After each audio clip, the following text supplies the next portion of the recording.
कष्ट से, बहुत ही पीड़ा से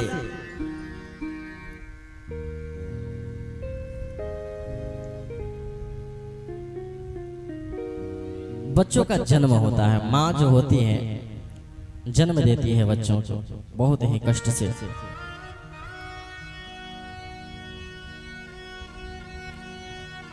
लालन पालन करती है, हर एक चीज का ध्यान रखती है। पिताजी कमा करके लाते हैं कि हमारे बच्चे का भविष्य उज्जवल हो, लेकिन वही बच्चा जब बड़ा होता है तो बाद में कहता है आपने हमारे लिए किया क्या है। तो उन माता पिता के ऊपर क्या बीतती होगी जरा सोचिए। चूंकि इसमें इस संस्कार को नष्ट करने में बच्चों की भूमिका कम है, माता पिता की ज्यादा है। माता पिता शुरू से संस्कार नहीं देते हैं। यदि हम छोटे बच्चों के सामने घर की बुराई, आपस के मतभेद को जब हम चर्चा करते हैं तो स्वाभाविक है कि बच्चे के मन में भी, छोटा बालक होता है ना, तो माता पिता की किससे दुश्मनी है उसको फर्क नहीं पड़ता है। लेकिन जैसे जब बड़ा होता है तो माता पिता उसके दिमाग में भरते हैं तुम्हारे चाचा जी ऐसे हैं, तुम्हारे दादाजी ऐसे हैं, ऐसे विचार भर भर के हम उसको तैयार करते हैं। ऊपर से शिक्षा कॉन्वेंट में भेजते हैं। फिर भी बच्चों से निवेदन रहता है कि माता पिता होते हैं भगवान से बड़ा उनका पद है माता पिता का। हमारे पंढरपुर में विठलनाथ भगवान है। विठलनाथ भगवान एक भक्त हुए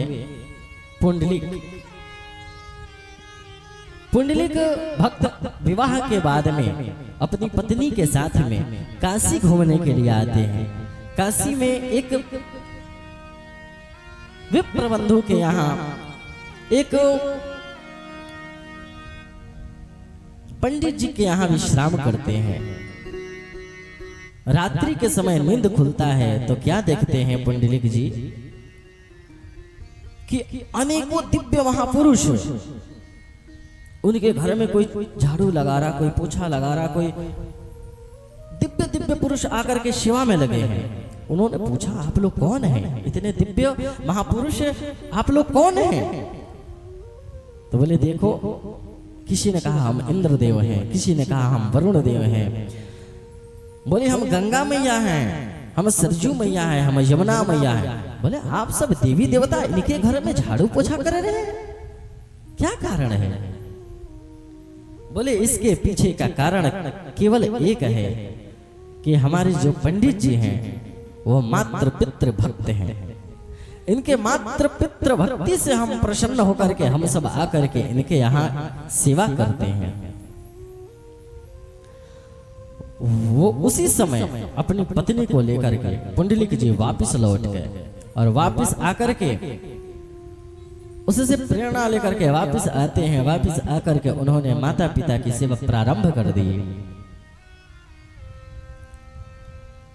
बंधुओं, ऐसी सेवा करी कि उस सेवा से प्रसन्न होकर के विठलनाथ भगवान प्रकट हो गए। प्रकट हुए, दरवाजे पर खड़े हो गए दर्शन देने के लिए। बोले बेटा पुंडलिक, हम भगवान, हम दर्शन देने आए हैं तुम्हें। पुंडलिक जी बोले वहीं खड़े रहो दरवाजे पे। बोले भैया हम भगवान हैं। बोले चाहे कुछ भी हो आप वहीं खड़े रहो। क्यों? क्योंकि इस समय हम अपने माता पिता की सेवा कर रहे हैं, अभी चरण सेवा कर रहे हैं। जब इससे निवृत्त हो जाएंगे तब हम आपके दर्शन करेंगे। और धीरे से एक विठल उसको बोलते हैं जिस पर हम बैठते हैं ना, बिट्टू, ईंट समझ लो उसको। तो उन्होंने जहां से सेवा कर रहे थे ना अपने माता पिता की, वहीं से फेंक करके भगवान की तरफ ऐसे लो इस पर बैठ जाना। माता पिता की सेवा छोड़ करके भगवान के दर्शन तक को नहीं गए। और जब विठलनाथ भगवान आए, जब विठ्ठू बैठने के लिए दिए तो विठलनाथ भगवान उनका नाम पड़ा। उस समय से रुक्मणी जी भी साथ में आई पीछे से। आप दर्शन करेंगे जब पंढरपुर में जा करके, तो रुक्मणी जी पीछे खड़ी हैं, विठलनाथ भगवान अब उस ईंट पर खड़े हो गए, खड़े होकर के प्रतीक्षा करने लगे और कमर पर हाथ ऐसे रख करके प्रतीक्षा कर रहे हैं। सेवा से निवृत्त होकर के जब पुंडलिक जी आए, उन्होंने भगवान के दर्शन किया, प्रणाम किया।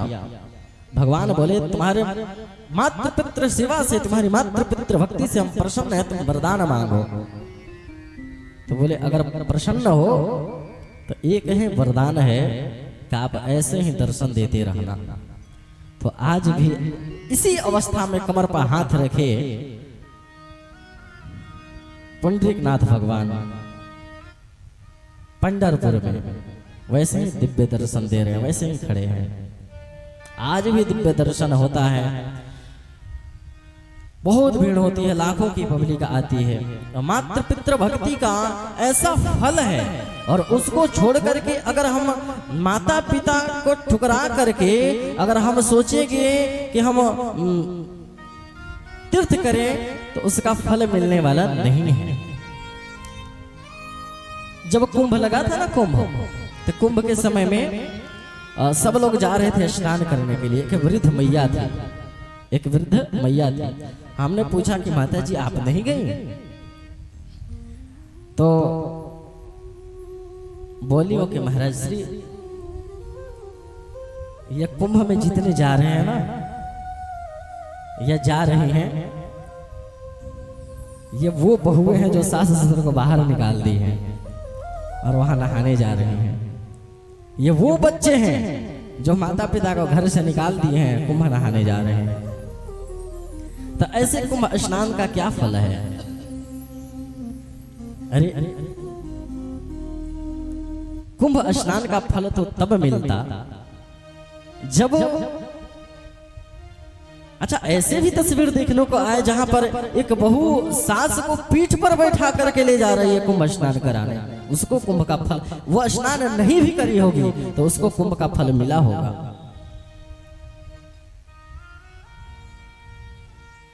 लेकिन हम और आप माता पिता को तो समझते हैं कि ऐसे ही है, दिन भर बोलती रहती है या बोलते रहते हैं। पत्नी के साथ पत्नी को संग लेकर के घूमने निकल जाते हैं, कभी वृंदावन जाते हैं, अयोध्या जाते हैं, और घर में मैया को कोई पानी देने वाला नहीं रहता है। तो ऐसे तीर्थ का कोई फल नहीं है।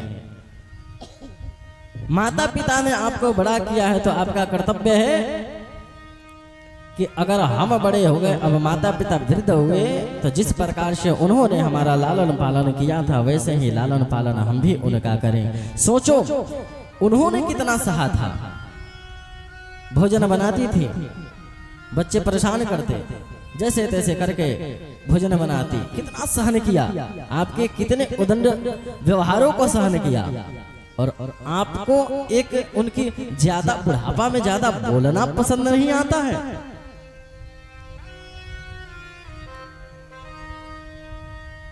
इसलिए मंदिर भले एक बार को नहीं आना, ऐसा नहीं कि आना ही बंद कर देना, या तो पुंडलिक की तरह भक्त बनो तो मत आओ, लेकिन माता पिता की सेवा जरूर करना।